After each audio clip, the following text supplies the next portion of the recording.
ce moment-là,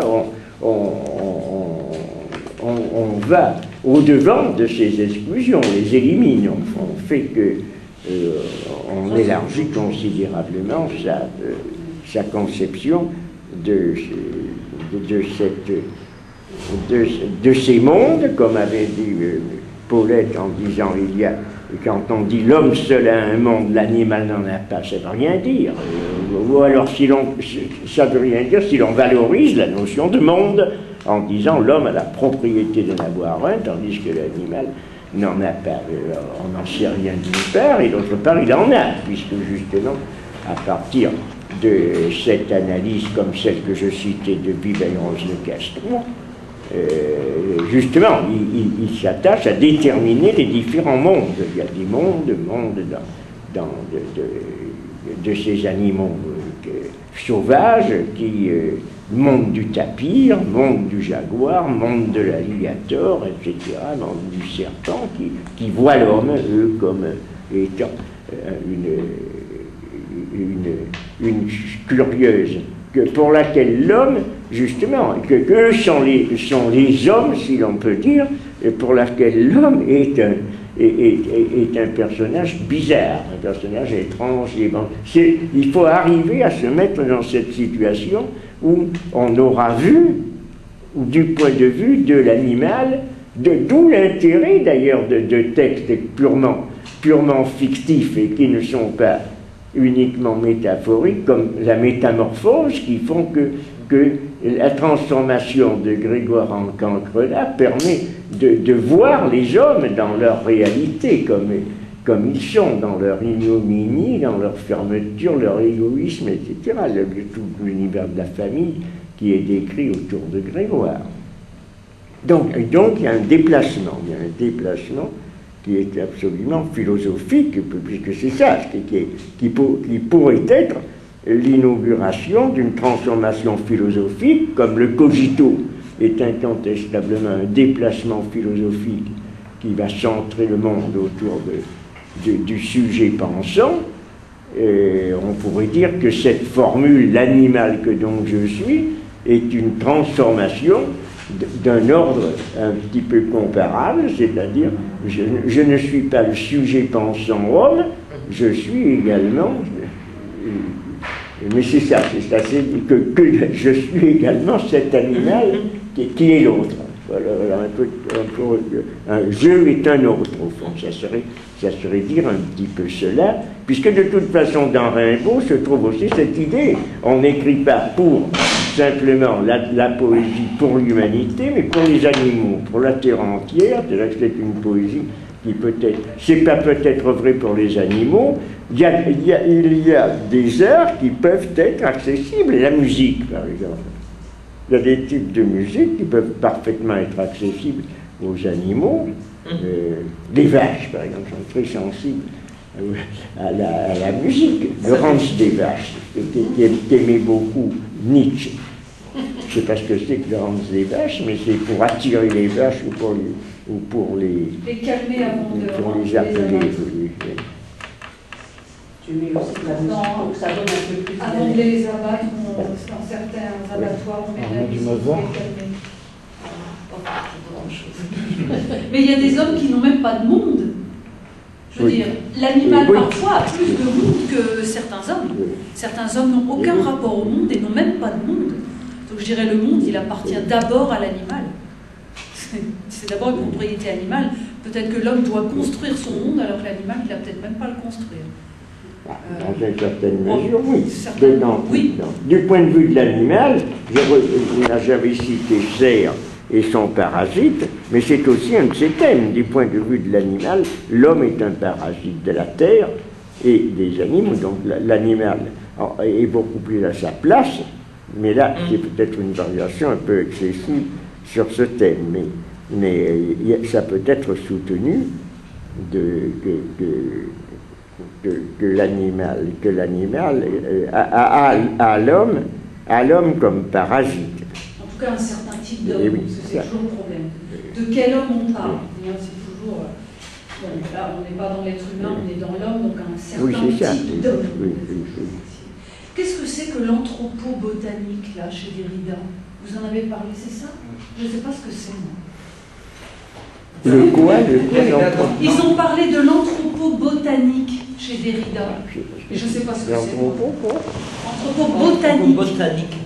Dans son œuvre Glace. À quel endroit? Glace. Glace. Glace. Sur les gueules.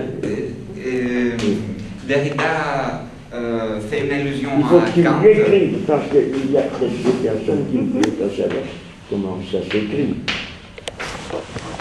Derrida, dans son œuvre Glace, fait une allusion à Kant, à l'anthropologie kantienne. Ah oui. Oui, et donc trouve que Kant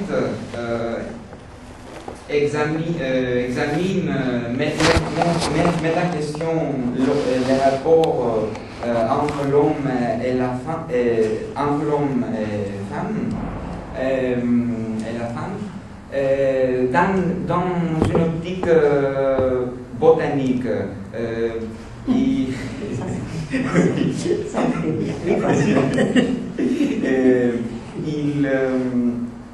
Il met en parallèle la nature et la relation entre l'homme et la femme par rapport à la perpétuation de l'espèce. Et c'est l'optique toujours derridienne. Et il y a une petite référence à l'anthropologie kantienne. L'anthropologie kantienne est une œuvre traduite par Foucault, avec une introduction de Foucault aussi. Mais on peut trouver ces petits passages à l'œuvre Glace. C'est une sorte de métaphore que Derrida fait par rapport à l'anthropologie kantienne. Mais botanique, ça veut dire qu'on rapproche l'homme de la plante, alors, puisque la botanique, c'est le domaine des plantes. Le rapport sexuel. Donc on a fait, il y avait de la maîtrise. Il y a l'homme-machine, il y a l'homme-plante également de la maîtrise.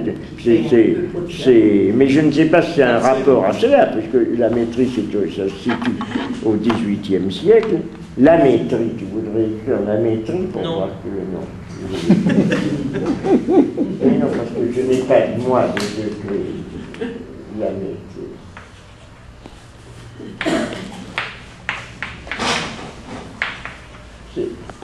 Un philosophe du médecin du XVIIIe siècle, qui a été célèbre pour avoir écrit l'homme-machine, mais c'est un homme-machine dans le sens dans le sens un peu de la machine cartésienne, c'est-à-dire que pour démontrer que l'homme pouvait vivre sans âme, c'était pour montrer que la machine pouvait faire fonction d'âme. Et il a écrit également l'homme-plante. Mais l'homme-plante, c'était pris dans un sens, c'était plus physiologique, parce que la notion de plante ici, alors que la notion d'animal peut être réduite au mécanisme de l'automate, la plante est en relation vitale d'une autre manière par implantation de ses racines et de son développement nutritif à partir de transformations qui sont elles, chimiques, qui sont, le mot n'était pas inventé de biologique, mais enfin qui sont de nature plus cellulaire et plus biologique.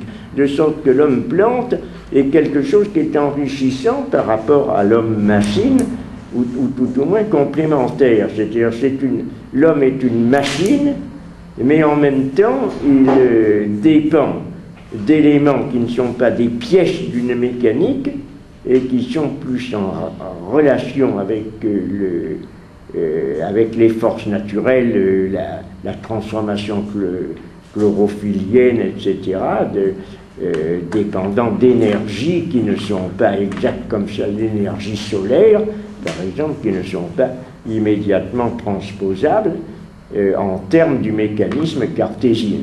Donc, il y a dans cet anthropobotanique quelque chose qui est plus en rapport avec la biologie cellulaire, telle qu'elle sera développée ensuite au XIXe siècle, que l'homme-machine.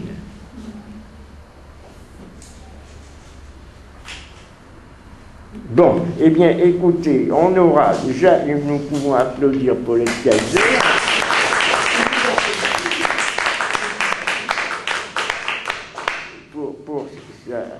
Pour son animation et sa conférence et son animation aussi vivante, et on pourrait alors se renvoyer à la semaine prochaine. C'était